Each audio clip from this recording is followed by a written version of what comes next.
శరణం. గత 29 తారీఖు మేము హైదరాబాద్, తెలంగాణ, మాదనపేట నుంచి శబరిమలకు ప్రయాణం చేయడం జరిగింది. శబరిమల ఎరిమేల్ ధర్మశాస్త్ర దర్శనం చేసుకుని పంబకు వెళ్లే దారిలో డ్రైవర్ నిర్లక్ష్యం వల్ల బస్సు అదుపు తప్పి చెట్లలోకి దూసుకెళ్లడం జరిగింది. ప్రమాదవశాత్తు అయ్యప్ప దయ వల్ల మాకు ఎవరికి ఏం కాలేదు.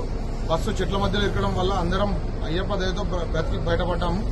ఈ సంఘటన జరిగిన వెంటనే కేంద్ర మంత్రివర్యులు బండి సంజయ్ గారు మాకు కొట్టాయం జిల్లా కలెక్టర్తో మాట్లాడి కొట్టాయం మెడికల్ హాస్పిటల్లో అందరికీ మెరుగైన వైద్య చికిత్స చేయించి ఈ బస్సు దుర్ఘటనలో చనిపోయిన డ్రైవర్కి పోస్ట్మార్టం చేయించి ఈ అంబులెన్స్ లో ఉచితంగా హైదరాబాద్ తరలించడం జరిగింది.